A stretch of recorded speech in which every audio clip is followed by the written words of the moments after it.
Okay,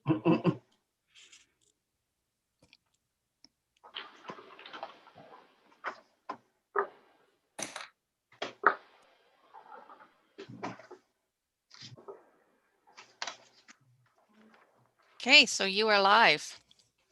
All right. Well, thank you very much. And let's call this meeting of Heritage Barrie together, and let's get started. So the very first thing I wanted to say was a very warm welcome to Shelly Marchand, who is our newest member. So thank you for applying, and congratulations on being selected.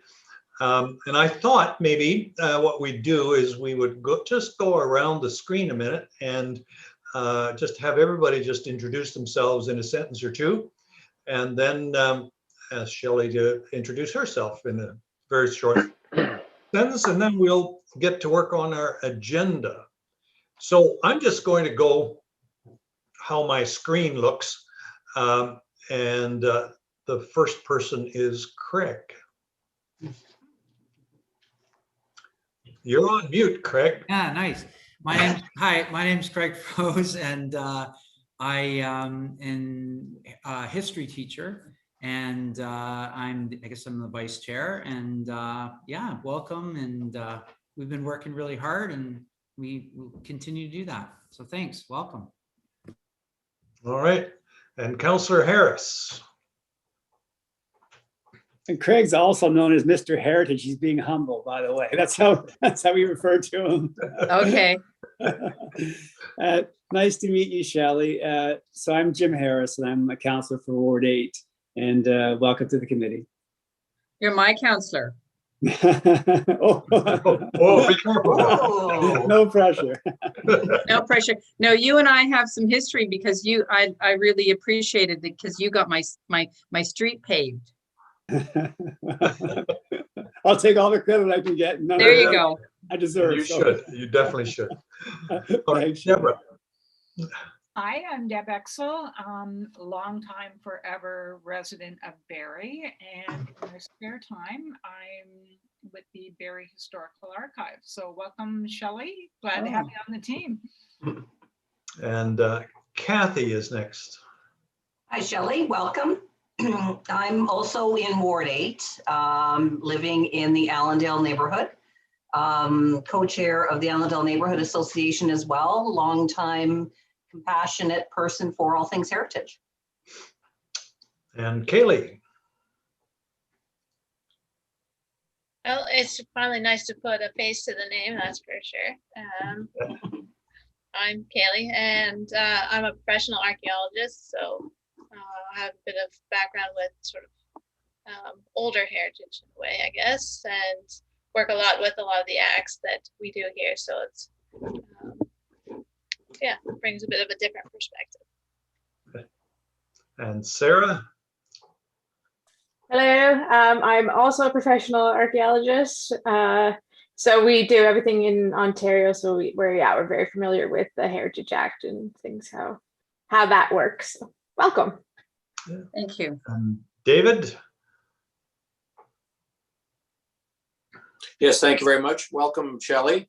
I live in the West Village. I've been a resident here in Barrie for about 20 years. And this is my first term on Heritage Barrie. All right. I think that covers everyone. Tammy, I think you've met already. And like I said, Tammy and Thomas are the brains behind this organization, and they keep us straight. Thomas is our planner, does a great job on that. So Shelly, the floor is yours. Thanks. Okay, I won't go into a lot of detail, but just so you know, okay, born in Owen Sound, but my parents moved to Barrie when I was 5. So I actually grew up in Barrie, and I went to Maple Grove and North Collegiate, and I was here till I was 21, and then I moved to Toronto to do a Bachelor of Business, and then to England to do an MBA. Came back and got a lot involved in advertising and corporate communications, and had an ad agency. So I have that kind of marketing background, and I moved back and I have family here in Barrie, and so I've always been associated with it. So it's been nice to move back. In 2006, I took a job as Director of Marketing Communications with Georgian College, and I was there for about 7 years. And I've been on my own for about a year now, doing marketing consulting for primarily retail organizations. I'm a member of the Rotary, and so I was involved in the Community Engagement Committee, or am, and know Barrie Ward very well, which I asked him about this committee because he's in my Rotary group, and so he, kind of talked to me a little bit about what you do, which I was interested in. I don't have any background in it, although I did own a home in Lewiston, New York for let's say about 8 years. It was it was built in 1834. It was an Italian, Victorian Italianate home. And I spent about 3 years getting it on the National Registry and restoring that home, and working with the village to get it restored, number one, and then working with the Heritage Committee to get it on the National Registry. So that's a little bit of that. Plus, I just love old buildings. I think from being Owen Sound and Barrie, there's some great buildings, particularly in Allendale. So it's kind of just a passion of mine. And also, I think, passionate about making sure that the education part, I was in education, but as far as trying to ensure through communications and having a voice, I think, to for the public to understand what the committee does, but also the value of heritage and keeping the heritage alive, so to speak. Great, thank you. Well, welcome to the committee. I'm sure that you'll find out that this is a hardworking committee, and we try to have a bit of fun while we're doing it. So welcome aboard. I'm very excited to be here. Thank you. Okay. All right. Our first item on the agenda tonight is the status of the Municipal Heritage Register. And Thomas, I think you're going to take that away. We're talking about the county goal, the armory, and then 125 and 127 Dunlop East. So Thomas, the floor is yours. Thank you very much, Chair. Yes, so I have had sort of mixed success. It's a Cook County Gall. I didn't get any electronic correspondence from anybody, so I have been calling them. And I spoke with somebody just today actually about it. And they passed me on to somebody in the real estate division. It's part of Infrastructure Ontario. So at least I'm in the right sort of group, and my request is sort of making its way to the right person. Barrie Armory is the one I've sort of had no luck with. So I've contacted both Department of National Defense, I've contacted Parks Canada, I've contacted the regiment as well, and I've not heard back. So maybe it's just a matter of time for them to get back to me, but just unfortunately I just have not had any luck with electronic communication yet. 125, 127 Dunlop Street East. So that's just going through a process, under the Ontario Heritage Act. So lots of work has to be done to prepare the notice of intent to designate. So I just have to work with the property owner on just getting some paperwork. So that is moving forward. And we actually have a new listing that had just come in, or a new paperwork for a new listing that had just come in for 113 Collier Street, which is the Collier Street United Church. And everybody will remember that they actually won a 2020 Heritage Award from the committee just recently. So they are now looking to get onto the register with much of the work being done by Sarah. It looks like she had been speaking with the board members and sort of answering their questions and whatnot. We actually had a phone call with them a little while ago, and they just were asking us questions about what the process is for a listing. I actually provided them with a letter explaining how one would list a property as well as how one would remove a property. So they wanted to have that in writing. They wanted to have that insurance. So I provided that letter to them, and shortly after that, they sent in an application form to list. So I have the option of pulling the building up on the screen like we usually do, but I think the whole committee is familiar with that building, and I know I'm open to, of course, answering questions if the chair would like me to do so. So are we in a position to list that building tonight? That's correct. We have the paperwork, and my recommendation would be to add it to the listing because this committee had expressed interest in looking after listing institutional buildings, specifically churches. So this being one of those, it is would be helping to meet that goal. Great. All right. Well, then we will need a motion in order to do that. Maybe let's get that out of the way right away. So can I have somebody put a motion forward to list, what was the address again, Thomas? It's 113 Collier Street. 113 Collier Street. So can I have a motion to that effect from someone, please?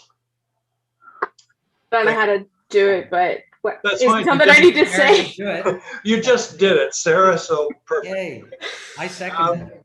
Any discussion or questions about that? That's awesome. All right, all in favor? Thank you, that carries. Terrific. All right, so the process from here is that motion will go to City Building Committee and then on to General Committee and then on to Council, and then it will be officially on the list. Now, Thomas, can we just back up a little bit to the Dunlop Street East property? Yes. We're working to designate those as opposed to listing them. That's correct. And do we as a city have to do a report on it? What's the process that we need to do? There would be that's correct. So once I get sort of the confirmation that it needs from the property owner, we would have to look at doing the evaluation of the property. We want to get that evaluation done first before we go ahead and write a report and everything, because we want to make sure that it meets the criteria, which I suspect it would, because the building next door has been designated. So I don't feel like this one would have any problem meeting that criteria. Yeah. And once that is done, we would sort of do the same process as we did for 70 High Street and 72 High Street, where there's a notice of intent to designate. There's a staff report that goes to council with a zoning bylaw. That zoning bylaw gets passed. Pending there is no appeals to that, a notice of decision gets mailed to the property owner and to the Ontario Heritage Trust. So it is a matter. It is quite procedural. And I'm not at the point of looking at getting a consultant or anything like that, but that's where we're going to go next. Yeah, I guess that was behind my question is, do we need to start gearing up to get a consultant to do the background work that's needed? That's correct, yes. I don't know what the costs are like. Otherwise, I would actually recommend to the committee to approve me to spend some of their budget to hire a consultant. But having not done it before, I don't exactly know how much it's going to be. I have a general idea of what it's going to cost because I worked with our water operations team regarding those Bradford Street houses. So I have an idea because they didn't do a full evaluation. They did sort of an inventory. So I sort of know what the cost for that was. So I think this committee would be able to pay for the consultant to do all that work, to do the entire evaluation. Okay. Would it be a smart idea to get someone like Sue Murdoch to give you a sort of a ballpark price so you know what we're talking about? Yeah, sure. She can do that. I don't know what the procedure is in terms of like we have a procurement policy, procurement bylaw. So I'd have to follow that process. So while she can give me a ballpark estimate, that's as far as I can take it at this point. So I have to. It has to go through that approvals process, which is a little lengthy because you have to do quite a bit of. I think there's quite a bit of paperwork involved. Only at the city, lots of paperwork. All right, Kathy. Just a quick question. Didn't we at some point when we put together, I'm not sure if it's the work plan, the original budget or whether it was a part of the strategy, they sort of set aside money for hiring consultants and maybe for up to 4 designations in a year. I remember that from somewhere. Actually, I just can't remember where. yeah, our budget has about $6,000 in it for hiring consultants. Right. So that's probably enough to do 2, but again, who knows? All right, any further? Okay, Thomas. Sorry, Chair. I just wanted to confirm that is the case. Yeah, well, there's about $6,000 in there. And I want to make one small point of correction. The address for Collier United Church is 112 Collier Street, not 113. 113 is on the south side. So we'll correct that motion to make sure that it has the right address. I just wanted to bring that up. Otherwise, 113 is in for a surprise. Yes. Yeah. All right. Any further discussion on that item, 2.1 on our agenda? Sarah. Yeah, just quickly, I wanted to say with dealing with the Collier Church, I think we got a lot of good questions out of them and a lot of good information as to how perhaps it works when the building is not necessarily owned by them and they have to go to a body that is, definitely not in this town. It doesn't know what's going on. So I think we might be able to put together a little bit of a blueprint about maybe how we approach other churches. Especially like the letter that they asked us for, totally makes sense now that we hear about it, but it was definitely not something that we thought about to begin with. So I think that this one is a good stepping point to other ones. Good. All right. Yeah, we're always open to learning, right? Okay, any further discussion on any of these 3? All right, then we'll move along to the stakeholder collaboration that we've been discussing. And Kathy, I think you've been leading the charge on that. So I'm going to put you on the floor. Okay. So I sent out sort of my list of who I think are potential stakeholders. And I think everybody's got a copy, although Shelly, I'm not sure if you got a copy as well. Okay.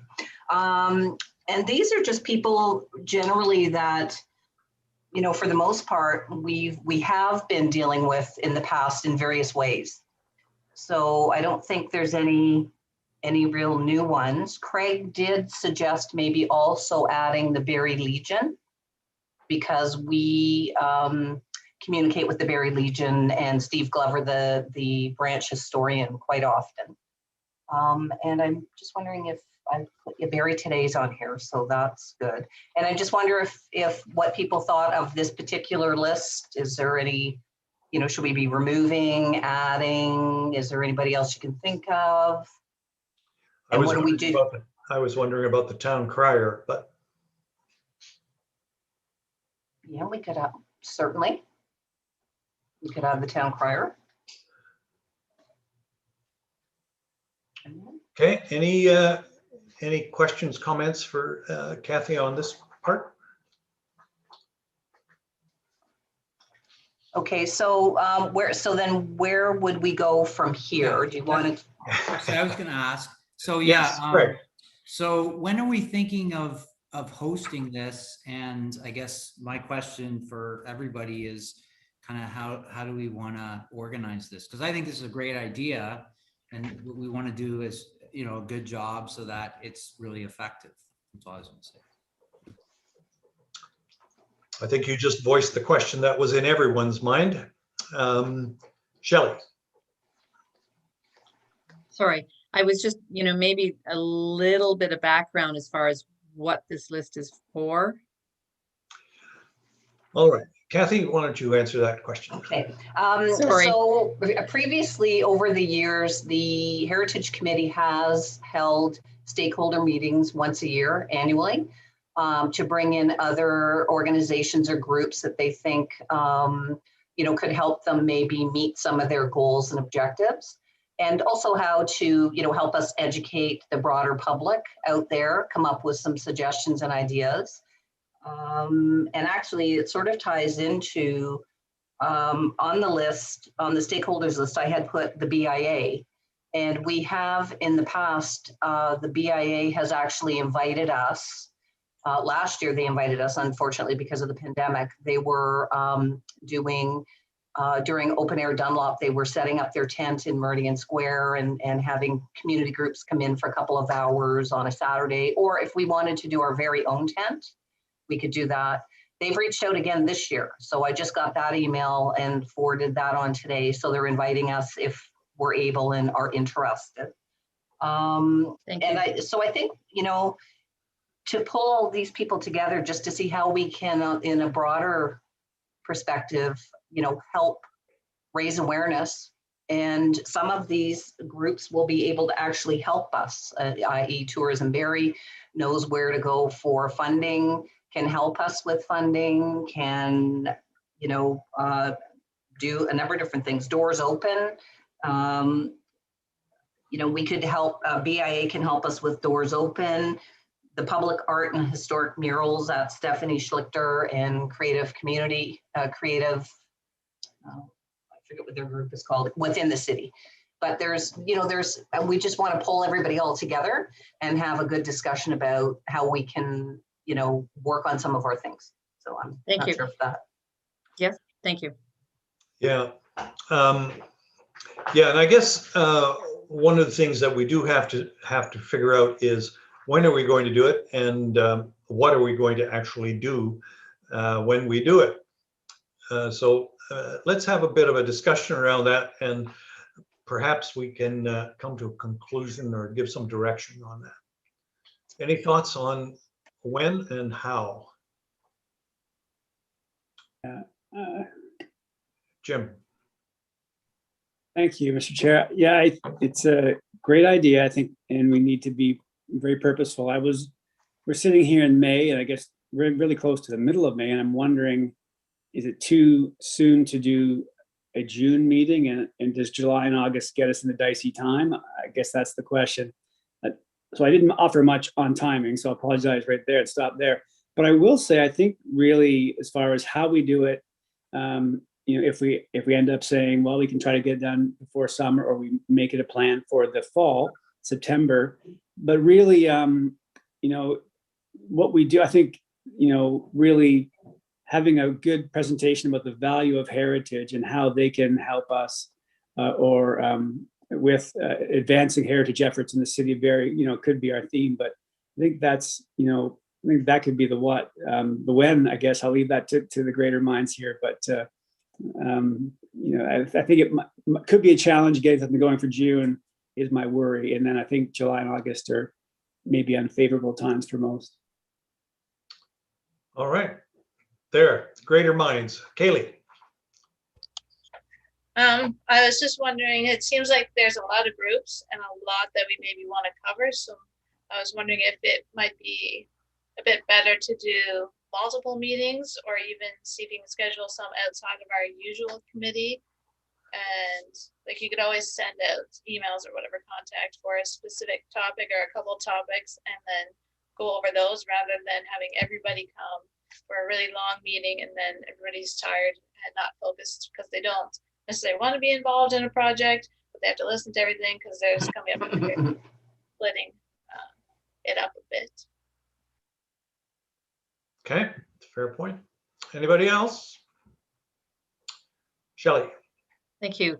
I agree with Kaylee. I think it's really helpful if you set out with what is the goal of this particular meeting. You know, what do you want the outcome to look like? And then you'll know, maybe you put like minds together, like if it's what the purpose is, what they're there to do. And if they're just there to brainstorm, it's just going to be a dump of a whole bunch of information. And as you said, Kaylee, it could be long and involved in lots of discussion. But if it's a focused theme, maybe people then can focus their ideas and thoughts, and you come away with something that achieves that goal. Okay, Deborah? so, sorry. And then Kathy. Deborah, go ahead.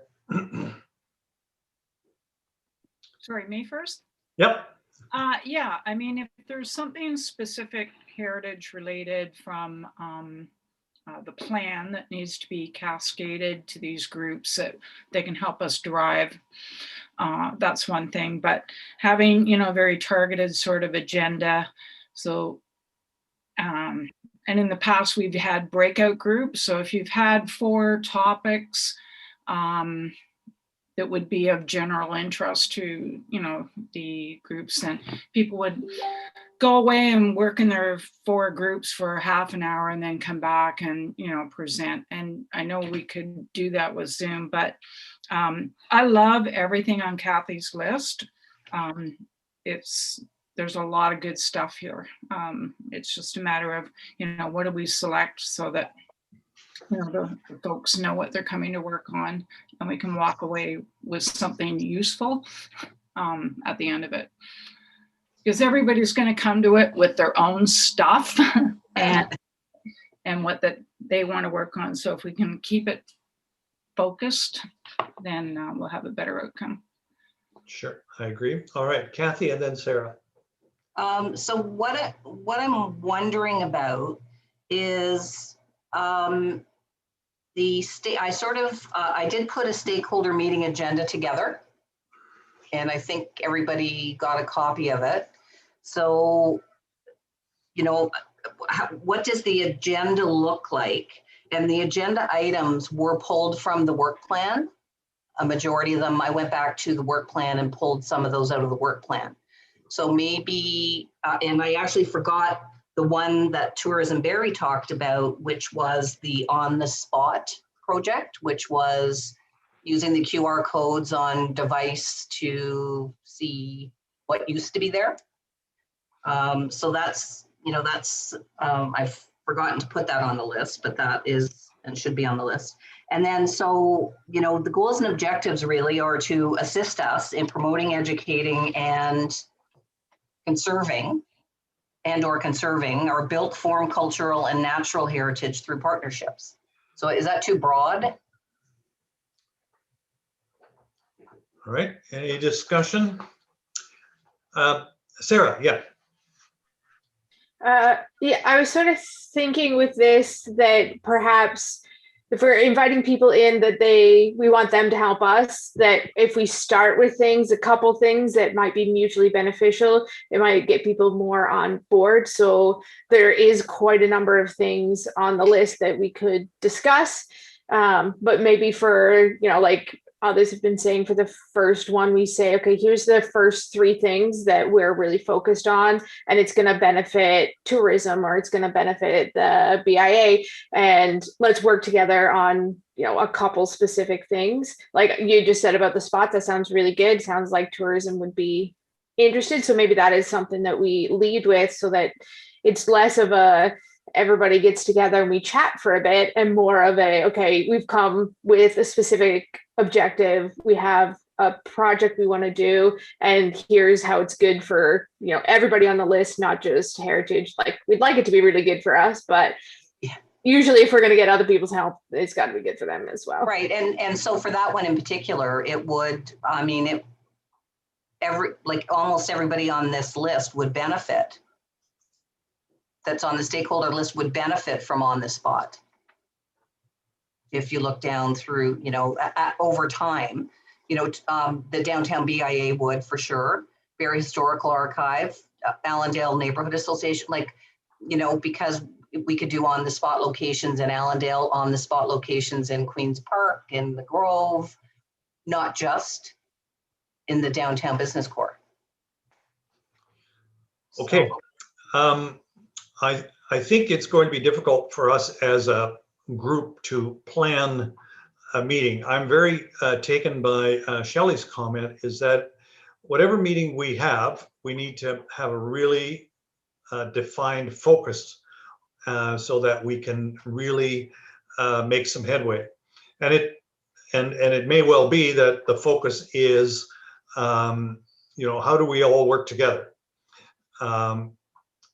And that may be fine, I don't know. I think the other thing is that if we have an agenda with 13 items on it, you'll be there all week, and that is not going to give us the focus that we're looking for.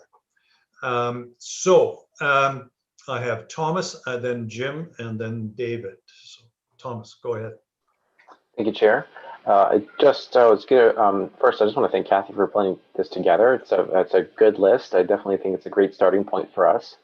To the Chair's point about the number of items on the agenda, I think there's a couple of things we might be able to remove, just because they're, for example, let me just give you a good one. Number 9, designating the Gall and the Armory. That is pretty much exclusively a city thing. Like, we can talk to whoever we want, but really, it's really the city who drive that bus. We pass the bylaw, we write the report, we hire the consultant. So, and really, we don't need permission from anybody to do any of these things. So, you know, we can have, if there's other things that we want to designate, other buildings we want to designate, we can certainly have that discussion. If we do, it's probably better to have that discussion with this group rather than other groups. And maybe we can think on how to do that. You know, maybe get the public involved on submitting suggestions. And we had sort of talked about that a little while back about creating a database of cultural heritage resources, which has been put on hold because we haven't had a student to do any of that work for us yet. So that's the first one. The second one I would potentially remove would be number 7. I just got a direction memo from council to look into the sign bylaw and do some research into amending that sign bylaw potentially and providing guidance on heritage signage within the downtown. I know here it says specific to historic neighborhoods. So I'm not sure if you mean like street signs, which we sort of already have, or did you mean other signage? Other signage. So so if you look at number 7, I'm talking about for maybe having the conversation. What I mean by that is having the conversation with the BIA to see if there's been to see if there's even buy-in that they want to set something like that up. A historic conservation district. So that's the first part of that one. Right. And then the second part of that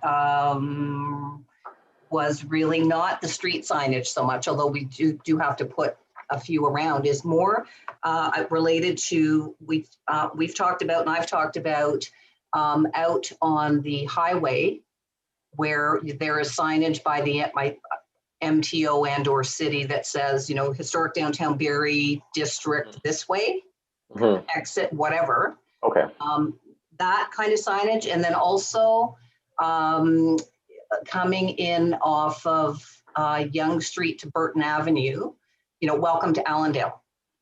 Coming off of the 400 when you get to Ann Street. And these are just examples. Ann Street at Innisfil, Ann and Essa Road. Again, welcome to Allendale, because that's where sort of Allendale starts. Yes. At where else were we? Well, I think all of the historic neighborhoods were supposed to have sort of gateway signage. Yes, and I think Craig had mentioned Hawley, wanting to do one welcome to Hawley. That's correct. So like those that's the kind of signage that I was thinking about when I put this in. All right, but it seems to me that, you know, we need to, I think, develop an agenda for this meeting, and yeah, I don't know that we're at that point yet. Jim, you wanted to say something? Yeah, thank you, Mr. Chair. So I think we have lots of good stuff there, and I think that all those items, I was wondering as far as, and maybe having a marketer on the team now is really exciting. So I was thinking about how do we market this? Well, I won't go too far because I'm sure Shelly will add, but what's going to make it exciting, interesting, engaging for our partners who are going to invite? And ultimately, what's our objective at the end of the day? We want them to leave hopefully with something that they're going to get back. Hey, they've got a really cool project, Heritage Barrie, that we could maybe jump into as a real estate board or as the whatever BIA. So if we looked at that list, which is a great list, and saw, hey, if we left with this group wanting to get involved with this, so it's almost like, how can you get involved is kind of the process, right? We don't laundry list all the things, but knowing that there might be some opportunities for our invitees to get involved after the meeting, which is what we really want, build relationships and partnerships and synergies from our activity list, which Kathy has put together. So I would, if we did a little bit of investigation on who's coming and what are those items that they would plug into, ideally, that could help plan our attack for how we present the meeting and then get them engaged and do a bit of a pitch, maybe Shelly, in some respects, but as we invite them and hopefully engage them. Okay, thank you. That's a good suggestion. David. Yes, thank you, Chair. Just going over the list, it might be an idea to keep in mind. I'm seeing several different groups within the stakeholders list. Would there be an opportunity to divide it into 2 or 3 different groups? And would that help us narrow our focus and goals and objectives, similar to the way the real estate letter went out, that, you know, then our approach could be perhaps a little more focused. I realize that might mean 2 or 3 meetings, but would it be helpful to break the long list into groups? Thank you. Yeah, I think Kathy has done, is that your hand that's up, Thomas, or? I guess Sorry, not. no, I just forgot to lower it. Okay. My apologies. I think Kathy has started us off with the long list and sort of the overall big picture. I think it now behooves us to melt that down to something very targeted. And it may be that what we do is we say, you know, how do we promote the history of our downtown, you know, and make that a focus of an evening. Because I do agree that I think we really need to focus on something. So I am going to suggest that I think Jim suggested that we look in September for a date. And our meeting in September is the September the 8th. I don't know that it is necessary for us to do it on the same evening that we normally meet. In fact, it might be that we should pick a different date. But let's agree that we would do it in September. That will give us some time over the summer to pull this thing together and do it in detail. And I am going to suggest that we need a little committee to do this, to really drill down on this. So I'm wondering, Kathy, if you and Shelly, and do I have any other volunteers? If not, the 2 of you, and you can always reach out to other people on the committee. But if the 2 of you could figure this thing out and give us we have a meeting in June, so give us a really great outline of what that evening would look like. And I'm of 2 minds. If it's at our regular meeting in September, that's fine. And if we have a separate night that month, that's also fine. So can I lay that on the 2 of you? No. Kathy? No. No. You're shaking your head the wrong way. No, no. No, actually, I just want to comment on the September timeframe. So one of the things that's might be on the list is Doors Open, which happens in September. So, you know, on the list of stakeholders are like people that would, you know, could and would help, like the Mclaren would potentially be interested in that. Where's my other, sorry, I'm going between 2 lists here. Like Tourism Barrie, although between Tourism Barrie and Simcoe County, there's an issue there that we have to address, but certainly the Downtown BIA would be interested in that. Barrie Historical is interested in that. Simcoe Grey Foresters participates in that. The Mclaren has. So, you know, that's in September. So we really, you know, if we're going to do something on that, it has to be before September. Yeah, and I suppose, I mean, Doors Open, we participate in that every year. So, you know, whether we have that as an item on that agenda or not is something that I'm not 100% sure we need. Kaylee, I saw your hand, and then Shelly. I was gonna also say earlier that instead of having a lot of the ideas in one meeting, and sort of trying to schedule that. Why don't we schedule them with either when the date is, or if people are ready, like some of them already have sort of a subcommittee looking at them, when they are ready to sort of present it to someone else and they have all their information together. Because some stuff's for this year, some stuff could be for next year on our work plan. So it might be easier to schedule stuff based on who's ready or when the date of like doors open or whatever it is. Right. Okay. Shelly. I was just going to suggest that I do appreciate that people may be planning for doors open, but if we, I don't know how long these meetings are, but we're just asking them to sit in on a meeting. We're not asking them to really come up with, I think after the meeting, there would be the takeaway of what we would be asking them to do. So in that sense, I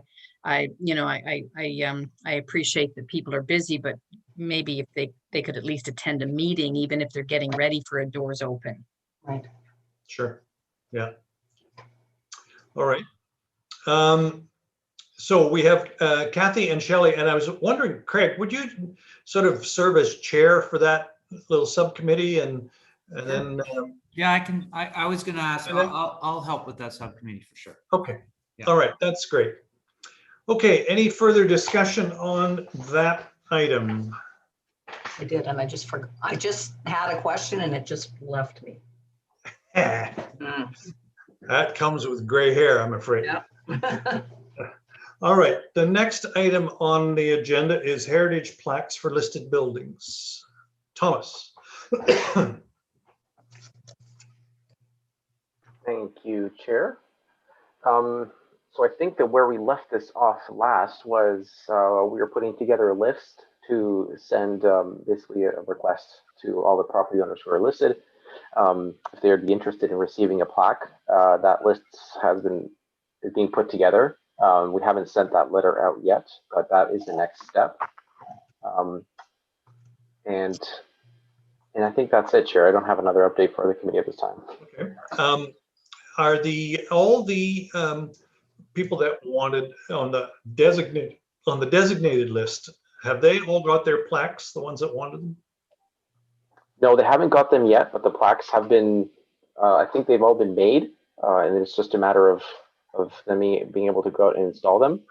Okay. But those have all been ordered. There was I think we were on that email chain, you and I, they were having to make some corrections to the plaque, and just so the committee knows, they had to remove a little bit of detail out of the plaques, just because they couldn't cast them with that fine level of detail. But really, from 6 feet away, you couldn't tell the difference between the two types of plaques. The one that I had shown the committee in person a year and a half ago, probably longer than that.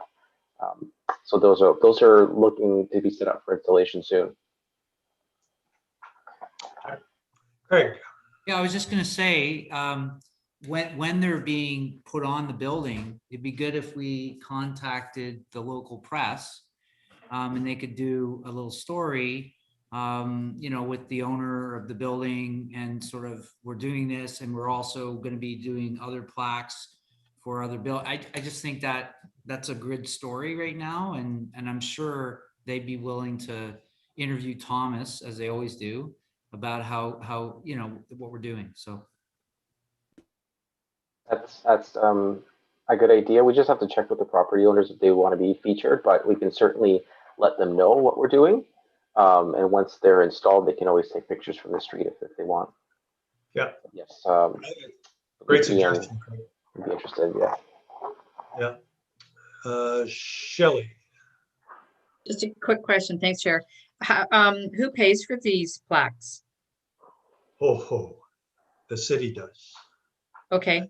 And how many plaques are we waiting for? And are they all residential, or are they commercial as well?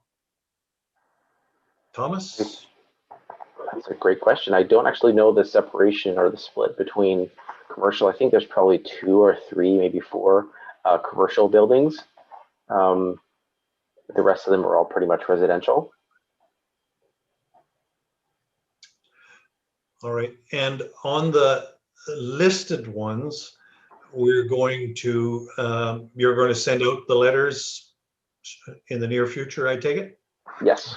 Yep. So as soon as we have a little bit of capacity open up in our development services department, we'll be getting to that. I was actually just speaking to Joanne in our group about this today. So it is on our radar. It has not disappeared off into the ether, and we are working on it for the committee. Just gonna work along with it. All right.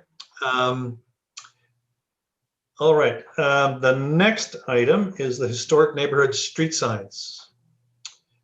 Thomas, are you on to that? So that I don't think that's me, Chair. It is something that we would have to look. We have to work with our sign shop, but at this time we don't have a list of streets that need signage. I think the committee was going to put a list together of what streets we still want to see, because I've confirmed with our team a number of times the list that they have for the streets that need signage have all been done. So right now we'd be going over and above. So we'd be creating a new list, and I think Kathy and I were having an email exchange a little while back about having to create a whole new list basically. And unless I missed it, I don't have a list yet.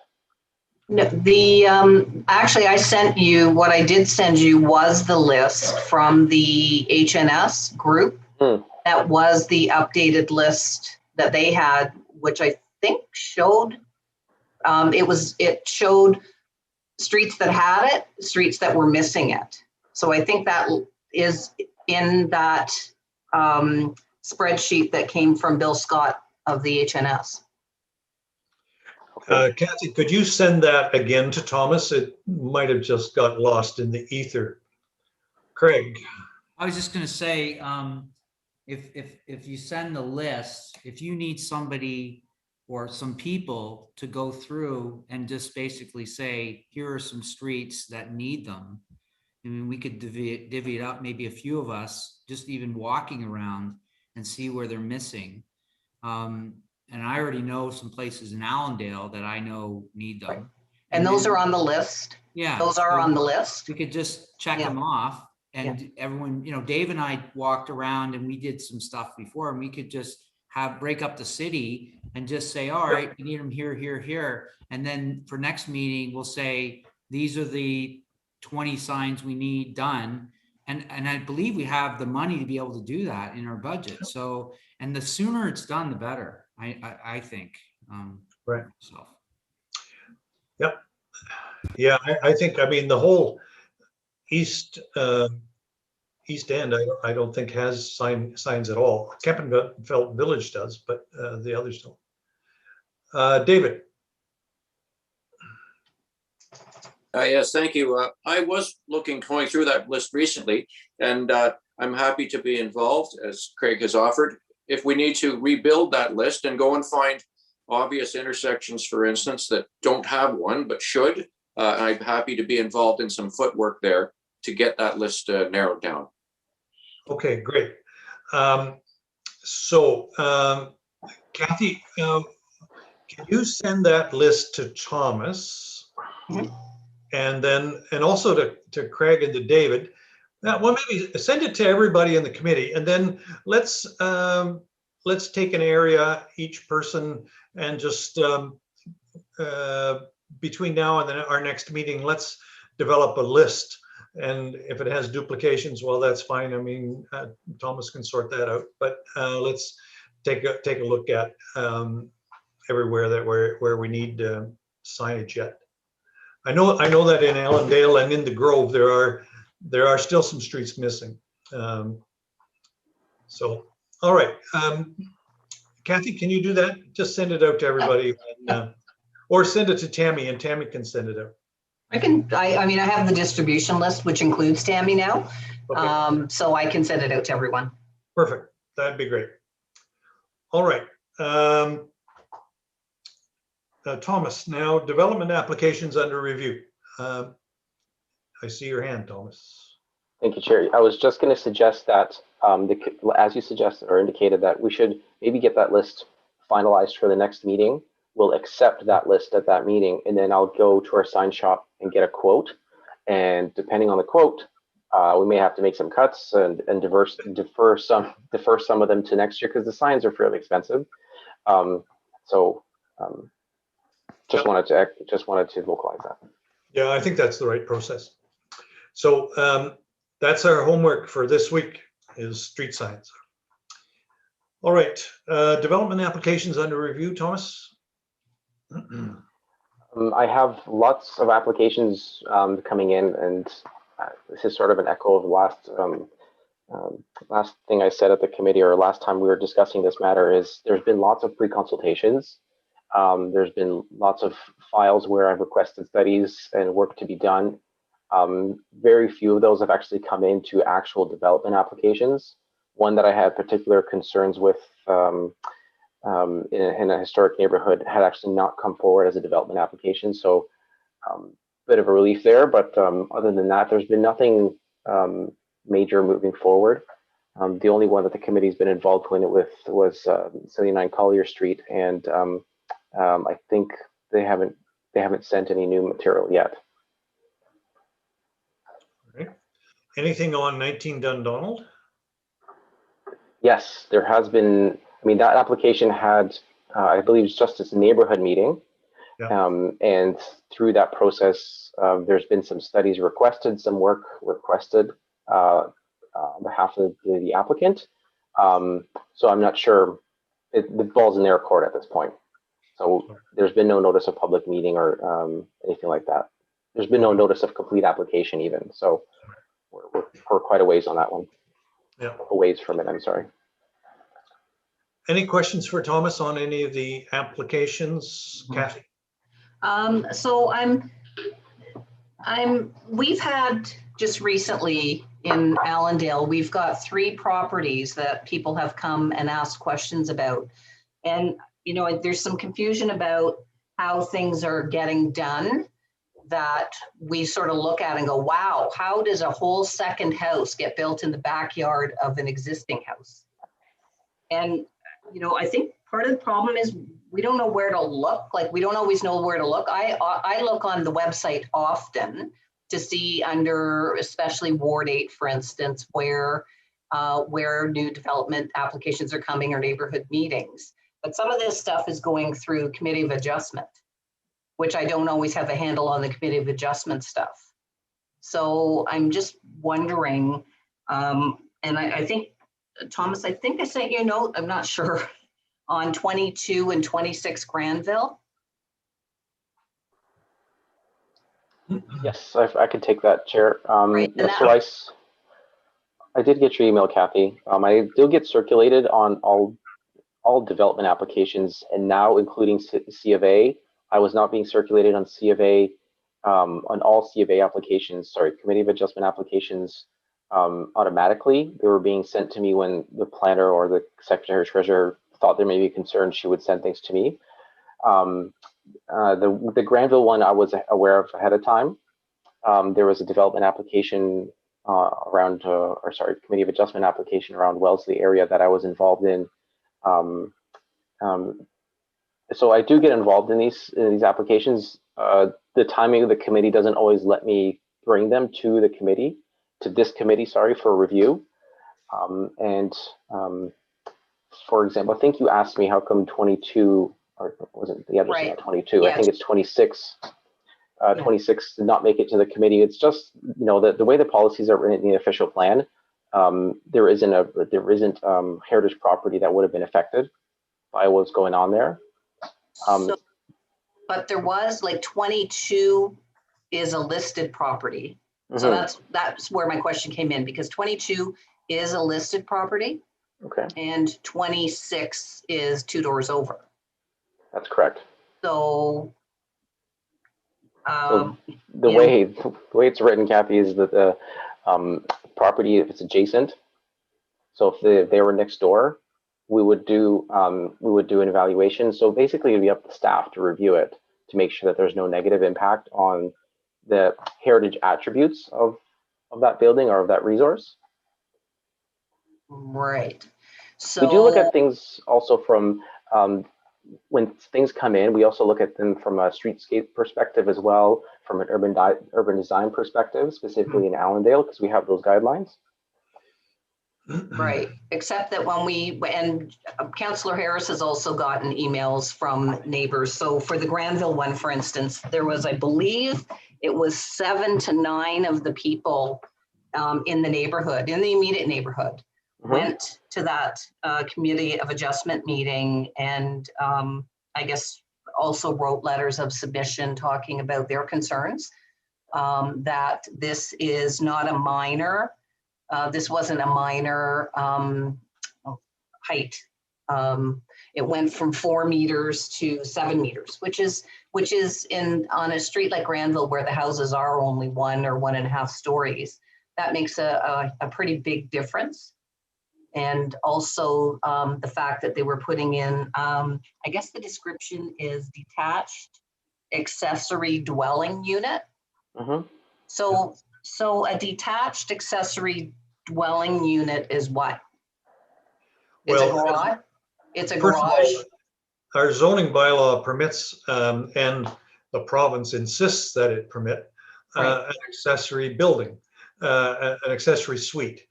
So you can, we all know about second suites where you put an apartment in your basement, but they also insist that you're allowed to put another building or another unit in your backyard or side yard or wherever. And when somebody comes to build something like that and it conforms to the zoning bylaw, then they don't have to, they just get a building permit. They don't have to go to anybody for any permission.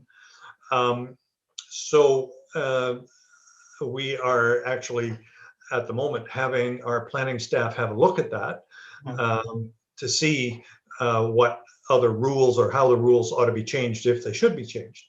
But in the meantime, we don't, you know, like the rules are the rules. Now,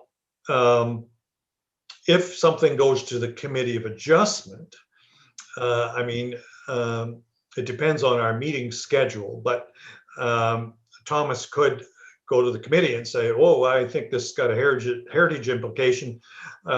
Please defer it so the committee can have a look at it. I think that's probably the rational way to go about it. So, and I think that's what we were just trying to, like, I know that through planning, we're allowing second suite, not second suites, granny flats or an accessory building. What's the definition of an accessory building? So an accessory building is like a rental unit and or a garage? Like, what's the actual definition of that? The definition has to do with that it's another building on the property, like a garage or a granny suite or whatever. Or a double garage and a unit above. Could be, yeah. That is, okay. So so there is concern about, and there's 3 properties in Allendale alone that are struggling with this. And I think 31 Alfred Street is another one. And I think maybe Thomas, you might know about that one as well.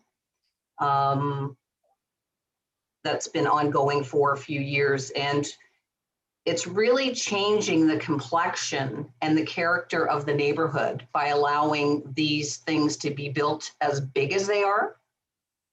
And with these, what's considered a minor variation, which isn't really a minor variation. So is there something, and Claire, you just mentioned that in planning, you're looking at maybe, you know, maybe you should be making changes to this, because this is going to change historic neighborhoods in a huge way. They aren't going to look like historic neighborhoods anymore. So is there something in the second draft that covers this? Or how do we address it, I guess would be. Well, in some ways we can't address it because the province says that thou shalt do this. Right. But in the zoning bylaw, we can make the rules as to how that they are going to be done. And it's not only in Ward 8. I mean, Ward 1 is getting hit by them as well. So it's definitely time for the planning department to give us some thoughts on that. And they're working on that, I understand. All right, Sarah and then Jim. Hi, okay, I think I have two things. So, one, so right now we could probably start at designating streetscapes, which is something that we're allowed to do under the act. So that would mean that if your residents in Allendale want your street to look exactly how it is, then they come to us and they say, please designate my streetscape, and that might help a little bit. It probably won't avoid absolutely everything, but it would at least get us triggered into the process. And then I guess I have a question. So I know in the new plan we put together a bit more of a robust heritage plan, especially for the neighborhoods and things like that. And that's not going to be adopted until, you know, the whole official plan is adopted. If that section is pretty well complete and pretty well what we like it, is there any way that we could send a motion to city building or council or whoever deals with it to say, we like the way that this sounds? Is there any way that you could enforce it or begin to tell developers or people who are applicants, I guess is the word, that this is what we're looking forward to do, so that we don't have to necessarily wait till the whole plan is done? Or is it something that we do have to wait till the whole plan is done? I guess if I can answer both of your questions. The first one is we can go ahead and designate a streetscape today if we wanted to. All we have to do is, you know, it's no different than designating a building. Basically, you're just designating a streetscape. So we'd need to, I would think we would need some public support for sure. And then we need a consultant to write a report, and then we can do the designating.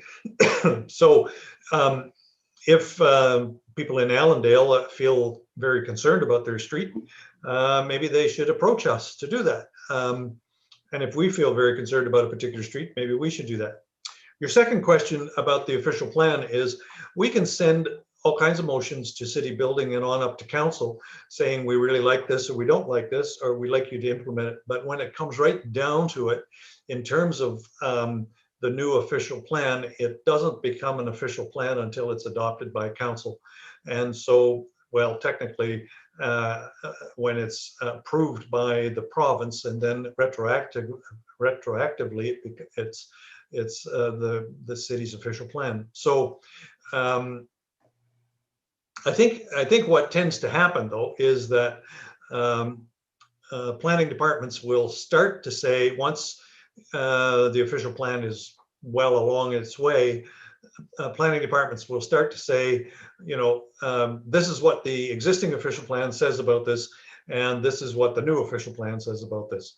Although recognizing that new official plan isn't in effect yet. All right, Jim, and then Kathy. Yeah, thank you, Mr. Chair. Yeah, you know, it is an issue, and thank you for noting it's going on in your ward, and I'm sure it's going on in Councillor Yelwin's ward as well, these older areas. I would say a couple things. I think this may be not so much a heritage issue as it is a zoning and issue, and maybe you know, building standards issue, whatever the proper terms are. And all due respect to I know there's a real problem with what is being built on Alfred and Wood, but it wouldn't be a street where you would ever think that you'd put on a tour for heritage homes, a beautiful little neighborhood. My grandmother lived in the corner of Campbell and Alfred for years, but I wouldn't confuse it for a home street. But nonetheless, what's being built there is shocking and apparently nowhere close to what community adjustment was presented back when it was presented. So this is the concern. It's not heritage, it's a concern about our community adjustment. So different issue, completely different issue. But I would say too, when we think about things, when we try to mix the old and the new, I'd offer the Louvre in France has a wonderfully modern glass triangle attached to it. No one would guess that wasn't a heritage building, yet they've managed to put something very modern on top of it. So I think we need to be mindful of our sense of old and new and how they combine effectively and in some ways beautifully. So I don't want to just say no new because new is bad. It can be really enhancement to wonderful heritage sites like the Louvre. So I just offer that as a perspective. Thank you. Good point. Kathy. And I agree for sure that, I mean, in the official plan for many, many years, they've been trying to encourage second suites and granny flats but I think the big debate is on the size of those things. And if you were a neighbor on either side, if you look at the Alfred Street or what you're going to look at Granville, you're going to have a whole nother house in your backyard when you live on either side of the property that's actually building it. So, and it is not just Allendale, but my other question was on the landscape, designating the streetscape. I don't know enough about that, but does that go back to the back of the property, or is it just the street frontage that it looks at? So that really isn't going to help. Although I'm sure that doing the streetscape would be great, but that's not really going to help this problem. Sarah? Yeah, it would really just cover like what you would see from the street, but it would help with things that, you know, it's not necessarily in the backyard, it's in the side yard and it's huge. And from the street, it interrupts your eye line because it's 3 stories and every other building is 1.5 stories. So things like that, it would definitely help if you are putting in something that is going to really alter what the streetscape generally looks like. But yeah, it's not going to stop somebody from tucking in another building in the back that doesn't affect the streetscape. But, you know, if we're talking about height and how it's sort of visually changing everything, then that would be something that it would definitely help with. Okay. Thanks. All right. Thank you. Any further discussion on development applications? All right. So then we'll move on to just the general updates from the committee members. Historic art on utility box wraps. And I think, Craig, you were working on that. Yeah, so I emailed the city after our meeting and, you know, said I need the price of what a wrap would be, whether we could do it on a utility box that was already there. And I haven't gotten an email back. So I mean, I'll work on it again this week, and hopefully I'll get an email back about that. So I do have a contact, and I don't know if Thomas, you know, if you have somebody. So I have Melanie Rumley from the city of Barrie, and I just need the company they used, and therefore I can call them and find out a price of doing one and seeing if we're able to do one on boxes that are already there rather than new boxes. That's all I need. And then I can run with that this week coming up for sure. Yeah. It seemed like, down I was just going information to say, it seemed like people were interested in it, and I think it'd be great. And Councillor Harris was saying how much he wants one. You know, I think it'd be great. So I'm going to pursue it sort of this week. Yeah. All right. Great to follow that up. Yeah. All right. And then heritage trees in, oh, sorry. I just see a couple of hands there. Thomas? Thank you, Chair. Craig, I think we were actually, you did email myself, Melanie, Stephanie Schlichter, as well as Rose, and Tom Hanrahan had actually replied back. I thought he was the one who was going to provide you with the vendor who did that work for us. Because Melanie, she is in our communications department. She wouldn't be the one who would look after that, but I think Tom would be the one who would know. Sorry, Craig, I'm mute. That's the person I emailed, Tom. Now, whether he sent it to me and it wasn't in my email, maybe it was in my, I looked through my sort of, you know, what are they called? Where it doesn't go to the main thing. It's like garbage. Junk? Yeah, junk or whatever. And I didn't see it. So I'll email him again and just ask him for, so what I was told is you want the price of one, can we put it on an existing utility box? Because his response to me is they can do it on all the ones we identified. So, and Shelly, you weren't here, but basically, you know, those big utility boxes are on the waterfront. And so downtown they've done it, and we were thinking that we could do some sort of leading into the city and on the waterfront, rather than have those sort of ugly boxes, and put some sort of historical pictures on them or whatever, just to make them look a little nicer. So. Greg, I don't see that he's replied yet. I think just follow up with him directly. It's probably just got buried in his email. I think he's usually pretty quick with this. So I see that you sent him on the 29th and we're at the 12th and we still haven't got a reply. So yeah, just email him back and just CC me on that, and I'll follow up so we can go from both sides. Okay, thank you. All right, Shelly, Deborah, and Kathy then. Thanks, Chair. I was just going to say I have a couple of vendors that I've used that can do wraps that I've used for Georgian. So if that's the issue, let me know. I can have somebody go this week and have a look and give us an estimate. But the second question was, I guess, who determines what you can put on which box? I mean, you know, that I know nothing about, but I can certainly probably get you a price this week. But if, you know, maybe go back to Tom or the vendor that's been doing it. And if you have any problems, let me know and I can help. Great. Thank you, Shelly. Deborah? Yeah, kind of a general question. Was Melanie the contact I gave you, Craig? Okay. So if it was a field trial last year, when they put them on those utility boxes downtown, did they have any sort of decision? This work, we've, you know, prevented graffiti on our traffic boxes by putting, you know, wraps on them. And did they have any sort of plan to roll that out on a bigger scale? Like, are we competing with them? Or are they going to do this anyways because they found the field trial worked? Or can we partner with them to say, here's what we want to use? Craig, do you want to answer that? Yeah, I was just going to say, like, my contact with them is, it sounded like they weren't necessarily thinking they were going to do that on these ones, but that once the city realized that, you know, they said we could put them on these, and they thought it was a great idea. So that's kind of what I got from them. But I don't think they were planning to do the ones that I identified.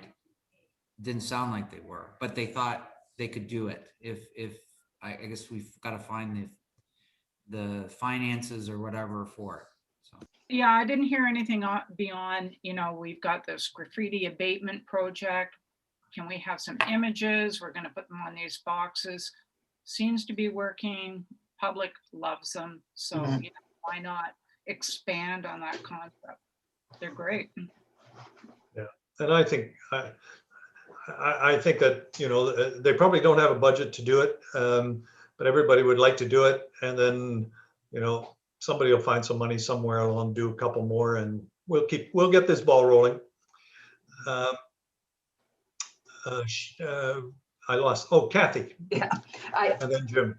Yeah, I was going to do the same thing. I was just going to ask if, what about Owen Signcraft? If, you know, we don't get sort of response in a timely fashion, does Owen Signcraft do wraps as well, Craig? Because we've already, or Thomas, because we've already done, you know, some business with them. Yeah, because I mean, we have, you know, we've done some business in terms of the plaques. So if Owen Sign, maybe we could, if we don't get anywhere, same with Georgian, right? If Owen Signcraft does wraps, then get a price from them as well. Okay. I'm sure between Craig and Shelly, we'll track down somebody, I'm sure. Jim, and then Sarah. Yeah, I'll be quick, Mr. Chair. I think maybe there's a way that Claire and I could maybe get 10 done. If we find out the cost to do one, we could present this as a wonderful idea to each counselor to be able to put one in their ward and kind of get the ball rolling. So like I said last, and Craig's right, I'd love to see one at the old, what used to be the downtown Allendale.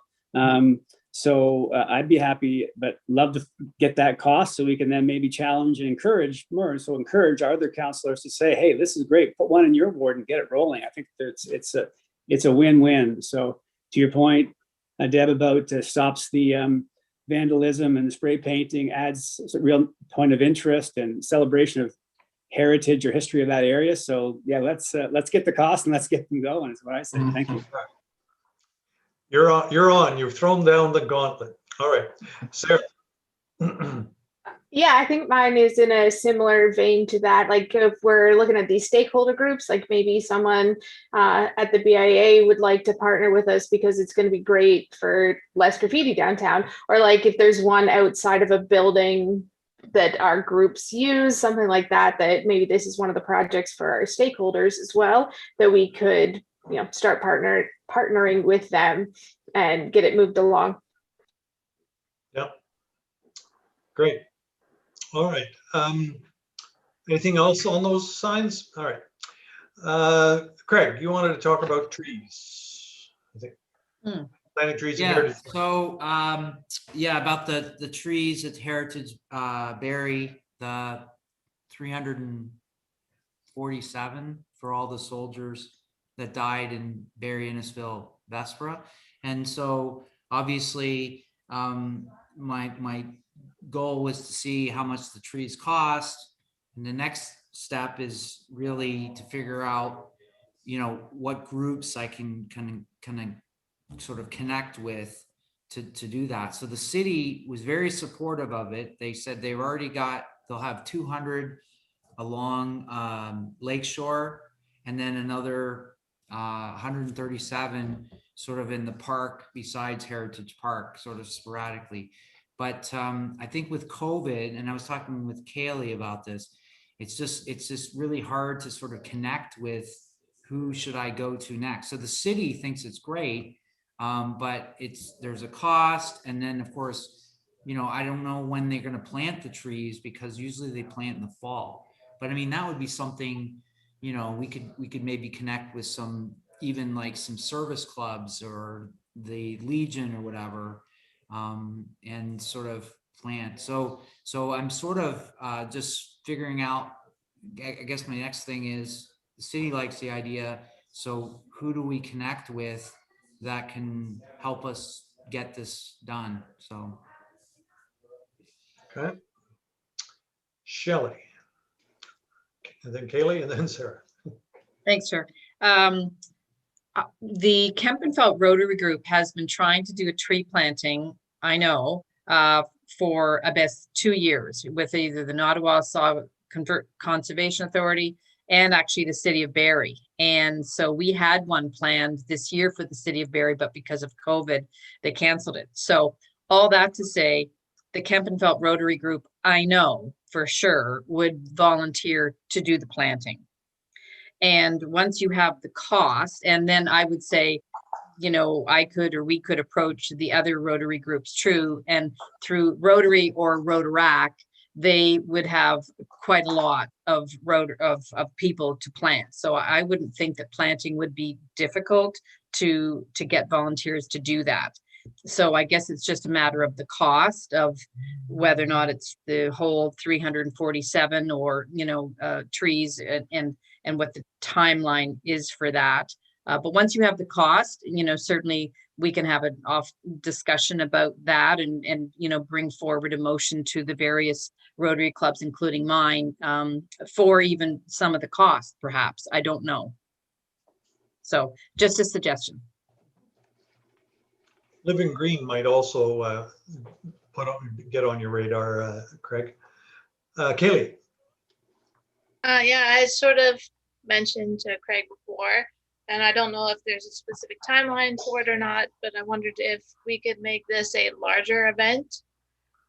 So it might have to be pushed back because of COVID, but it would be, I think, an event that a lot of people could come to, that we could get out the word about heritage rather than like some of our other events where we have to kind of hook on with other people. So it might be one way to get more people knowing about heritage.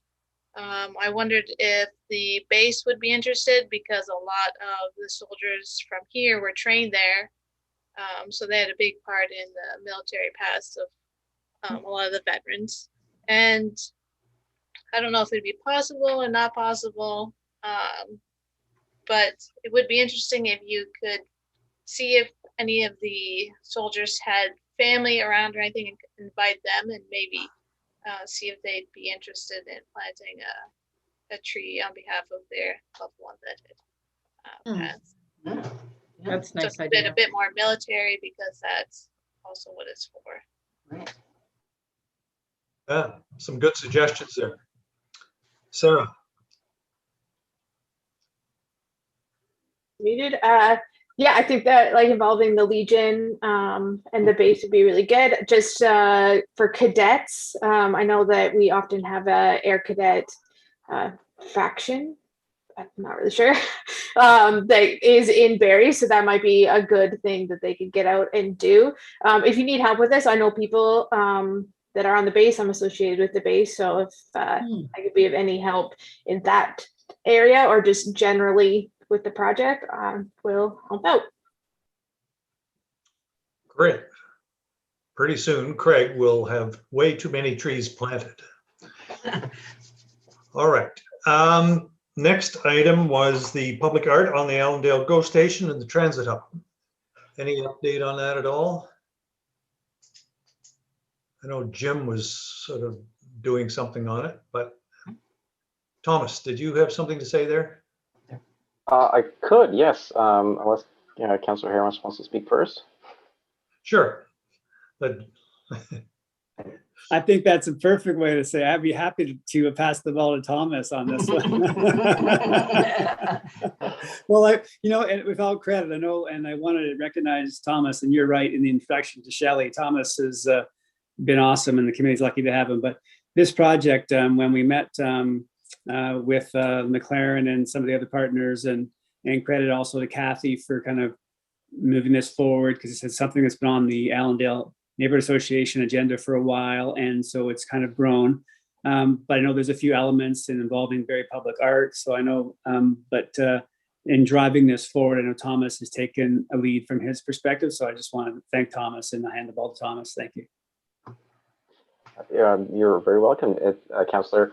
And from a technical side, we have had several meetings, some involving Councillor Harris and some not. We've met with, for example, Michelle Banfield and I and Stephanie Schlichter. I've met to discuss this, and Stephanie's team has actually put together a bit of I guess a work plan for how to process requests for public art, because there's apparently been lots of requests through COVID to the city for public art, and we needed to put together a bit of a structure of how to get these requests moving forward. And I believe the staff report just went, what are we today? Today's Wednesday. I want to say last Monday it went to council. And I believe if it was, if that approach, that sort of roadmap was approved, I'm waiting to get that from Stephanie. And then I would follow that program on behalf of the committee to get this art, involved or, installed.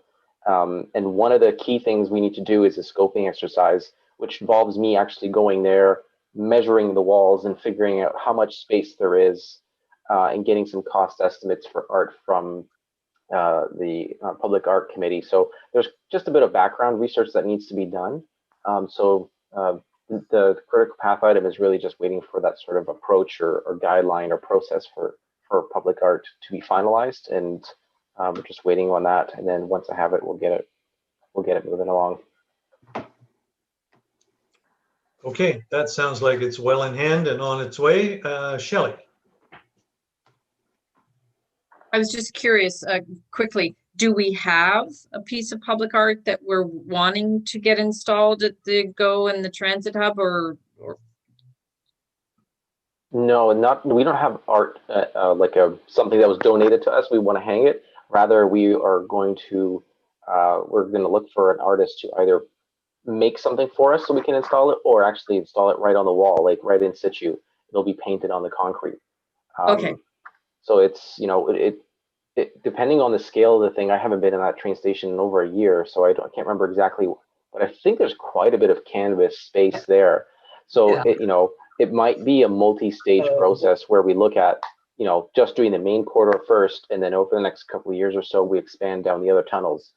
Because there's, like I said, there's quite a bit of space. And That's exciting. It is, yeah. It's a really neat project that this committee has started, and everybody we talk to thinks it's a great idea. Like, why haven't we thought of this before? So the challenge is just getting lots of people involved, because I have to get Metrolinx, operations, public art committee, planning involved, and I'm not sure what happened with COVID in the world, but we are busier than ever. Yes. Like, it's unbelievable how a capacity we are. So when I go to other staff, everybody's like, cool, Tom, it's a great idea, but I'm not available till August. So it's just, asking the committee for patience, but we are moving this along. Thanks for the update. Yeah, that's a great one. Yeah. All right, Kathy? And and Shelly, originally the other piece of this is when we had talked to Metrolinx, they're very receptive and open to this, obviously, is that we're looking for pictures that represent Allendale and the railway specifically from the late 18 or mid 1850s onward. So that will also be a part of what's in there as well. Cool. Oh yeah. Oh, and I can also let the committee know that Mclaren Art Center has been super helpful. They've already put us in touch with a few artists. We were also looking at having some Indigenous art on the site as well, because there was a community there around the shores of Kempenfelt Bay, so we want to recognize that history as well. Yeah, it's a great project. All right. Then our last item on the update list, there may be a couple of other little updates we should do, but is the letter to the BDAR. And Kathy, you sent that out to each of us. I think you're planning on having it signed by Thomas. Is there anything else that we should add to that letter or change? Or Thomas, are you comfortable with that? Or feel free to change the wording. Yeah, that's, Kathy, I have not looked at this yet. I think you just sent it today. I did. I don't mind signing it. I have sent correspondence out on behalf of the committee before, so I have no problem with that. I feel as though the chair's signature would be more, bears more weight. I'm not sure if I can say that, but because you are a counselor at the same time, so I think that's just, I don't know if it's just my optics vision or if I'm just being too technical or whatnot, but I'm quite willing to sign it. I don't know about the weight part. So will you just run with it at this point? I mean, Thomas, once you have a look at it, if you're okay with the wording or you want to add or change a sentence, feel free. Yeah, no problem, Kathy. I will stick this onto letterhead for us and send it off to the chair for signature. And once we have that, we'll send it over. I also added, I included the link to the heritage pages in it as well, just so they would have that. At least that could be something useful they could share with their members before talking to us, or before, if they choose to talk to us. Yeah. All right. One thing I might add to your letter, Kathy, is a lot of realtors message us asking, is this property a heritage property? And we have all of our heritage properties mapped on Discover Barrie, so I'll provide that link in that letter as well. So they'll have both resources. Sure. All right. Okay, so that covers that one. There was one other little item that I think we should just chat about a minute, and that is the letter from the BIA that came through today about us participating in door unlock. Did that letter get sent to everybody, or did it just get to a few of us? I sent it out to everybody. Okay. So Good. It was just their invitation to us to participate. Yeah. If we're interested. Yeah. All right. Any thoughts on that? Basically, it is, do we want to participate sometime this summer? And I know that we did participated at the farmers market in years past, and we participated at some other thing. Celebrate Barrie. Celebrate Barrie. Celebrate Barrie. Yeah. See, that's what happens when you get gray hair. Right. Craig. I was just gonna say a big part of our work plan is education, trying to get, so I think that this is great. And, you know, I would like to help with that. I don't mind giving up some time right now. So if anyone else wants to help, that's great. That's why we got the sign and we have all that stuff. We can hand out the walking tours, whatever it is. So I'd definitely be able to help. Okay, David. Yeah, I would happy to be involved in some Saturdays as well. I noticed on the letter they're offering a tent, and I also have a proper gazebo of my own, so to speak, if we'd like to have our own as well. So you can keep that in mind. As for the Saturdays and the calendar, well, we'll have to get to that and you know, see when we can each fit in. But yeah, I think we could take advantage of this. Thank you. All right. Kathy. I'm just, Thomas, I'm just wondering, or anybody else on the committee have boxes of the walking tour guides? Because that was one of the things that the BIA was handing out when we weren't.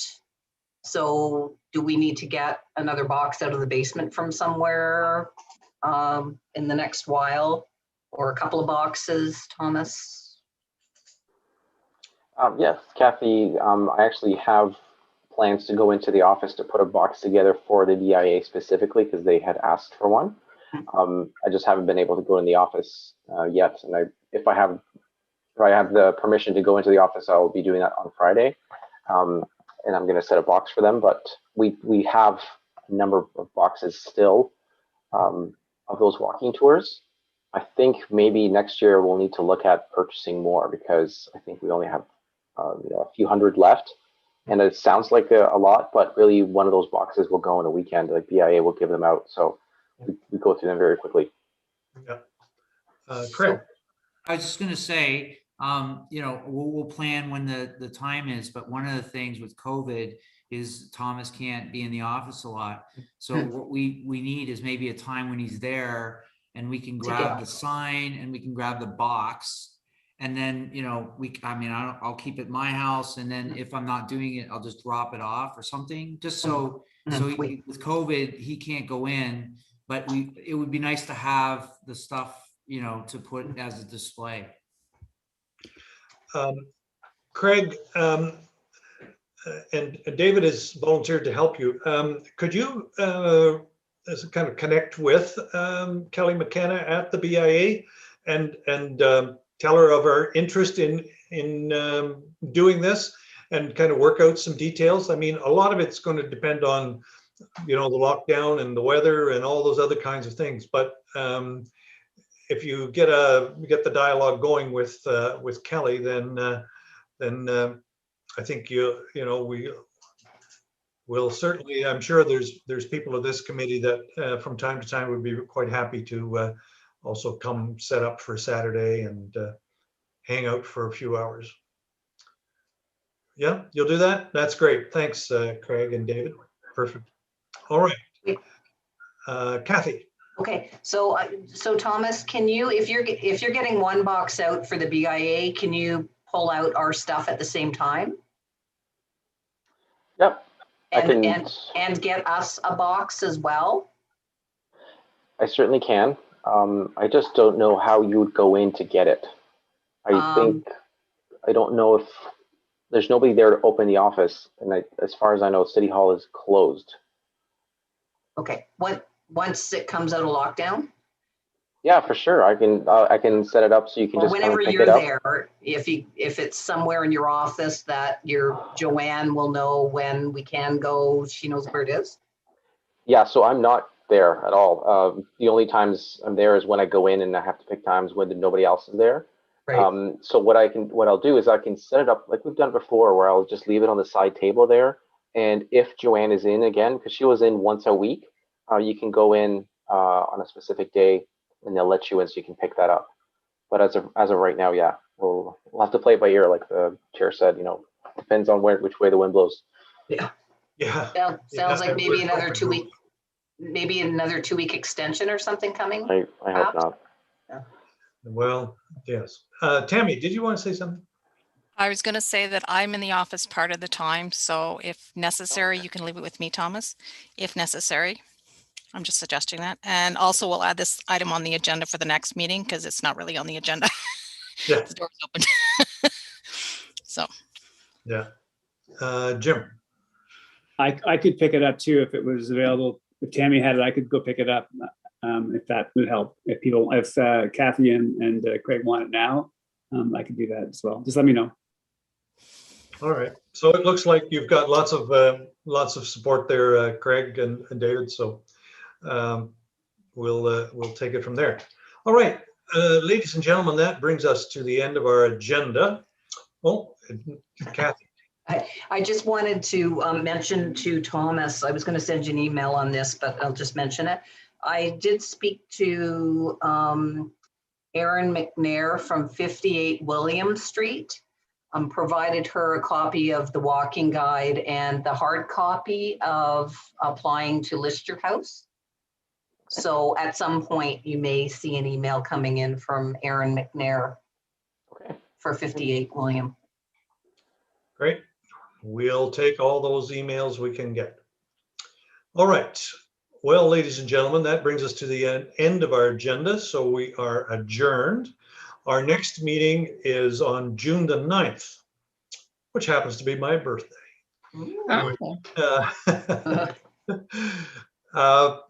So good night, everybody. I'll bring the cake, Claire. All right. All right. I'll see if I can blow any candles out. I don't know about that. I didn't know, Shelly, this meeting is recorded. So it's on YouTube, on the city's YouTube channel, Heritage Meetings. So you can at any time go in and re-listen. And sometimes I have to do that just to find out what I said I was going to do and then do it, what I committed to, if it's not, so. Thanks, Kathy. Yeah. It's a good resource to have as a backup for sure. It is. Yeah. Yeah. And I look forward to working with everybody. Thanks for your patience this evening. Well, thank you. Lots to learn. That's okay. There's a learning curve, no problem. All right. Well, thank you very much, and we'll see you in a month. Okay. Bye, everybody. Good night. Good night, everyone. Good night, everybody. Night. Good night.